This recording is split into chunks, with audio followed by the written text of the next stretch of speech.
Boa noite a todos. É um grande prazer estar aqui hoje dando essa aula desse primeiro curso de escola austríaca. É uma iniciativa muito importante. Eu acho que o Mises Brasil está de parabéns em fazer esse curso para falar de um assunto tão pouco conhecido como a escola austríaca. Infelizmente, eu lembro aqui de uma frase do filósofo alemão Arthur Schopenhauer, quando ele diz que as palavras frias e mortas de um bom livro são infinitamente superiores à voz quente e viva de um professor idiota. Vocês terão que me aturar hoje, amanhã e quinta, mas eu espero que eu possa orientar a vocês, principalmente alguns bons livros, para aprofundar um pouco do que eu vou tentar mostrar para vocês aqui hoje. De certa forma, nas duas últimas aulas, o Hélio Beltrão mostrou para vocês o ovo, a escola austríaca.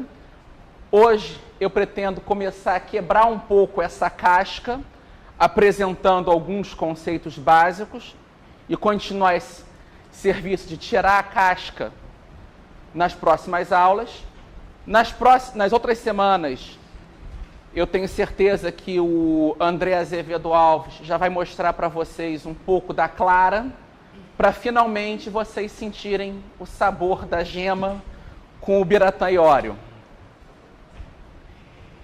O ponto central que eu pretendo tratar com vocês hoje é o que é chamado de tríade fundamental da escola austríaca. E é interessante que o nosso amigo que está aqui filmando, ele está usando um tripé para sustentar a filmadora. Esses três conceitos básicos que eu vou apresentar hoje é como esse tripé. Se nós tentarmos entender a escola austríaca dissociando um desses três conceitos, nós não teremos uma compreensão adequada do que essa importante corrente do pensamento econômico nos tem a dizer. Eu começo aqui com uma citação do livro. Quem não comprou ainda, eu aconselho. Ação, Tempo e Conhecimento, professor Biratã Iório, que é até bom comprar durante o curso, pode pegar autógrafo, que ele na página 61 do livro diz: podemos sintetizar o universo da teoria econômica da escola austríaca na frase, abre aspas, a economia é ação humana. Então nós temos o primeiro conceito, ação. A economia é ação humana. Ao longo do tempo,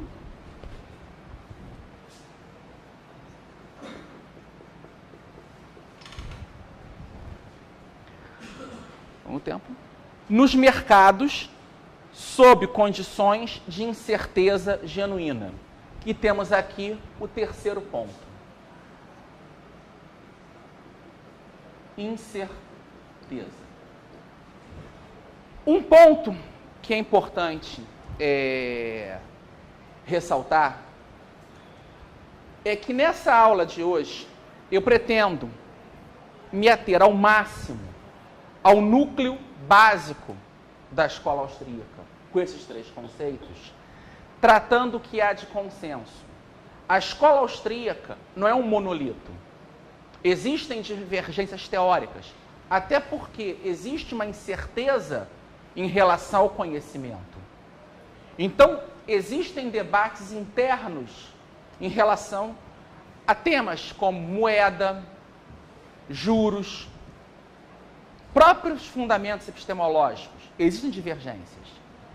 Só que num curso introdutório como esse, eu acho que nós temos que partir do que há, de certa forma, consensual.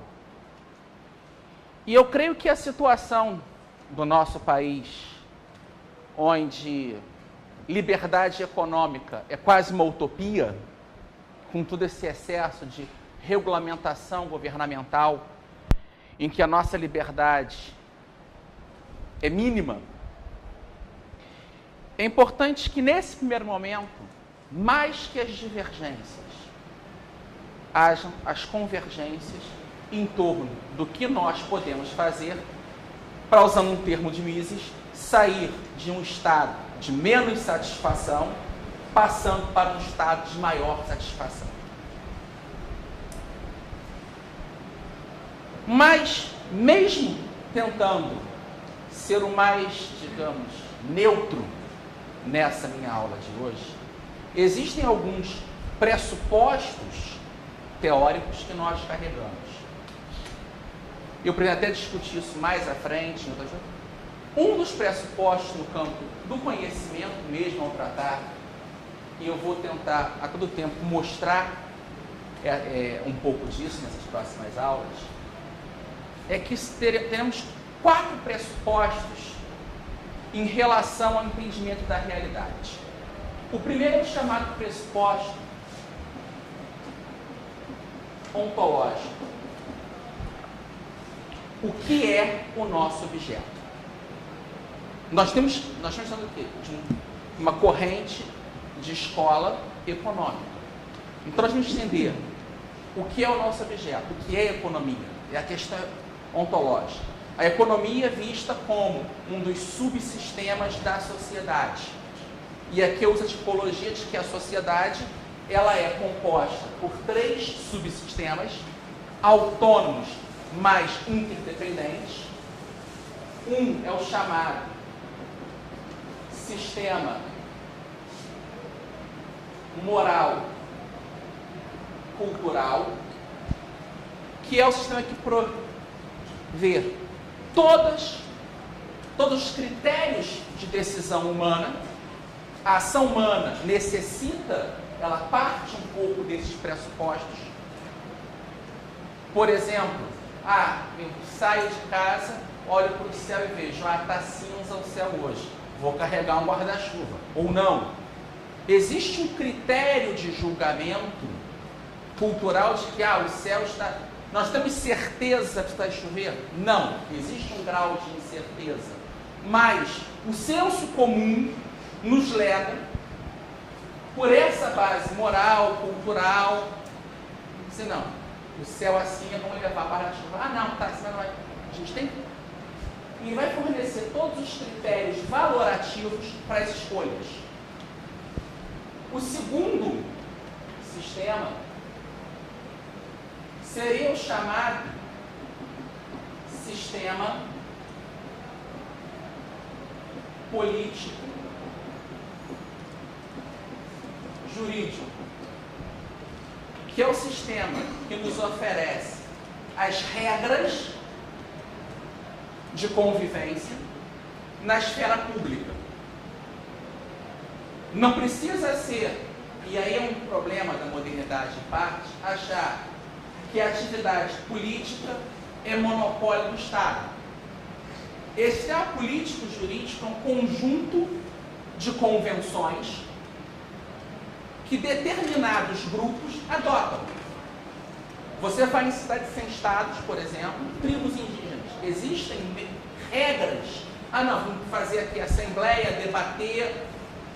Então, ele vai tratar das relações dos indivíduos na esfera pública.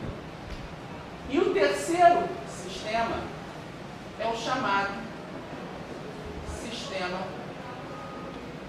econômico. Esse sistema econômico, ele vai tratar das relações de produção e troca dos agentes privados. Entendam esse detalhe.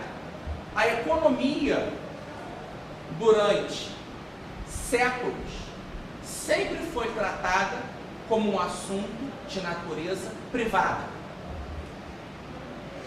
Se nós pegarmos o marco de consolidação do Estado moderno, o Leviatã de Thomas Hobbes, Hobbes defende um Estado absoluto, onisciente, que controla até a consciência dos indivíduos na esfera pública.